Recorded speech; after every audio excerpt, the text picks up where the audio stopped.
Olá, como vocês estão? Preparados para mais uma aula? Sou a professora Thais e aqui no cantinho da tela está a nossa intérprete de Libras, Patrícia. E hoje a nossa aula será da disciplina de Língua Portuguesa. Iremos revisar o conteúdo sobre fábulas.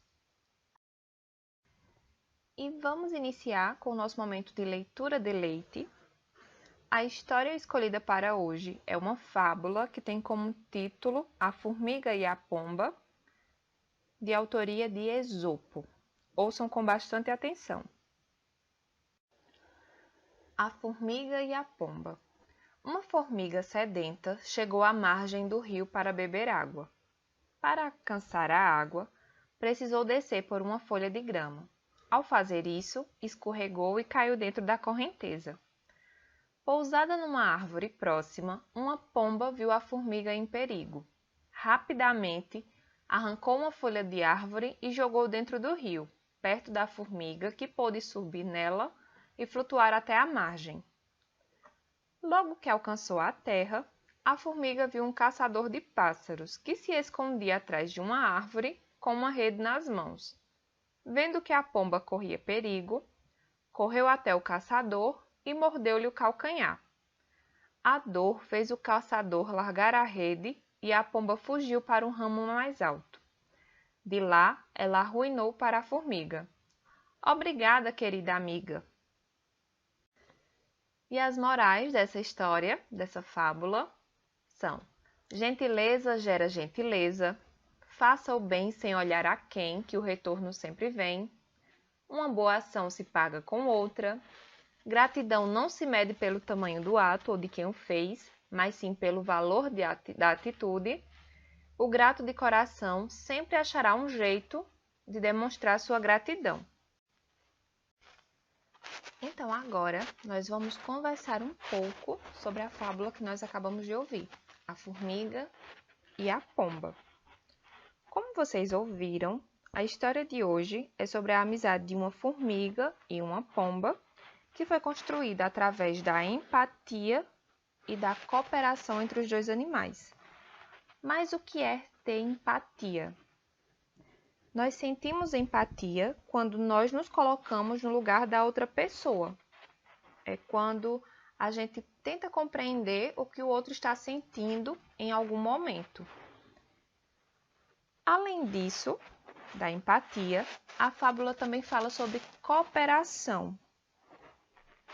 Então, a fábula ela nos ensina como é bom ajudar o próximo, mesmo sem querer nada em troca. E assim, um dia, a vida vai nos mostrar que nós precisamos um dos outros para sobreviver. E sobre essa ajuda, nós chamamos de cooperação.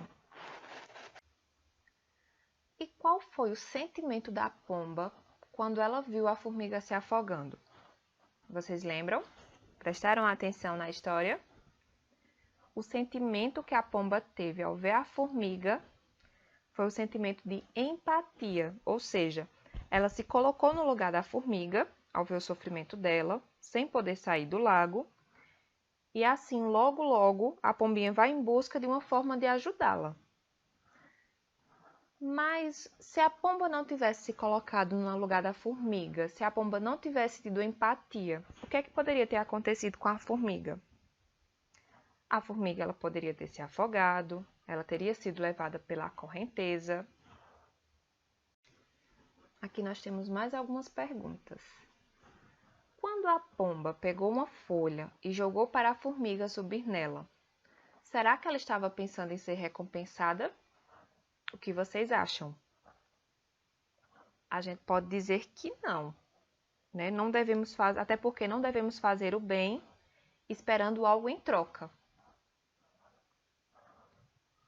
Na letra D, o que significa a palavra sedenta? Lá no início do texto dizia que a formiga estava sedenta. Vocês sabem? Sedenta quer dizer que ela estava com muita sede. E por que vocês acham que a formiga estava com sede? Qual a hipótese de vocês?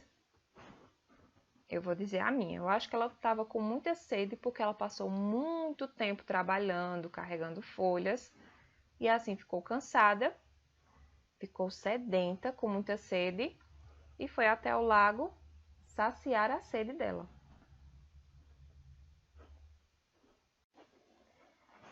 E que assim como na história que ouvimos hoje, nós também possamos aprender a ter empatia pelo outro, sempre buscando se colocar no lugar do outro, saber o que o outro está sentindo e também ajudar mutuamente, cooperando nas atividades em casa, na escola, com os amigos.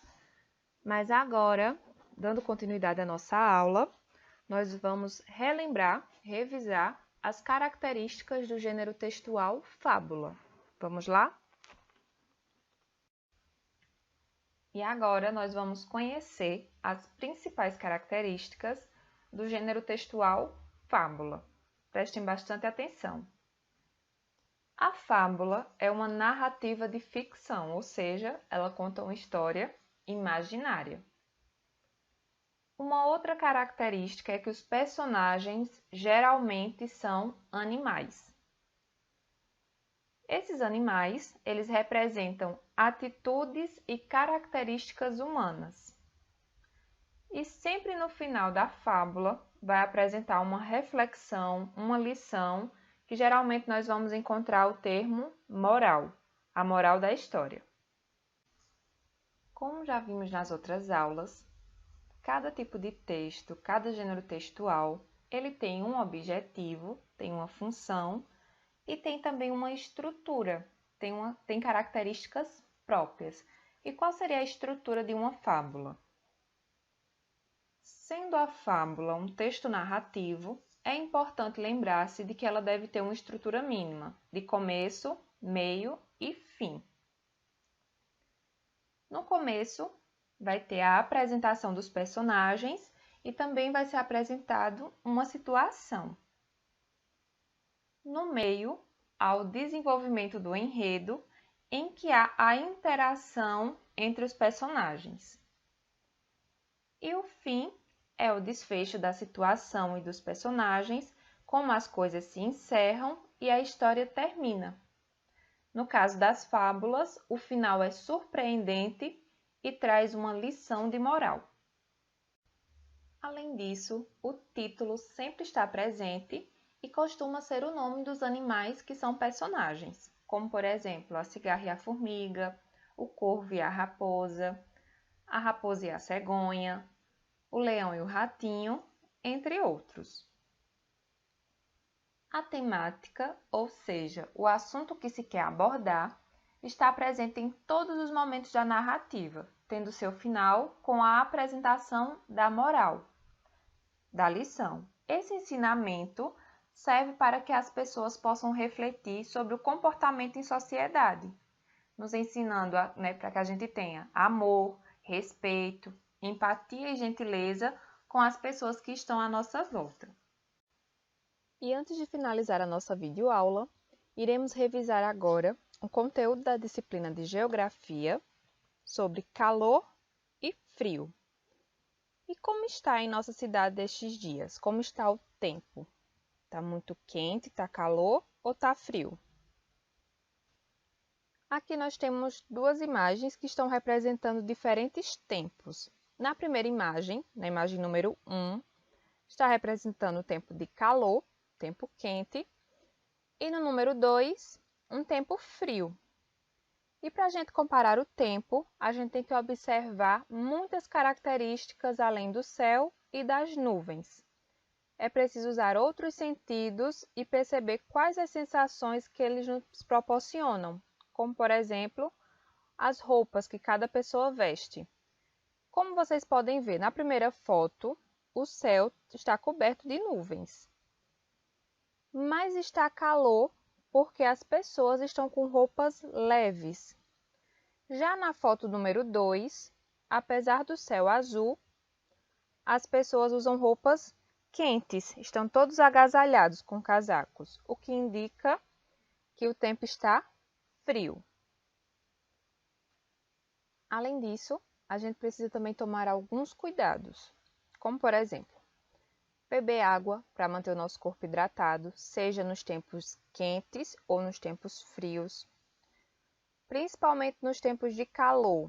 A gente precisa utilizar o protetor solar para proteger a nossa pele. Ter cuidados com a roupa. No tempo quente, a gente precisa utilizar roupas mais leves.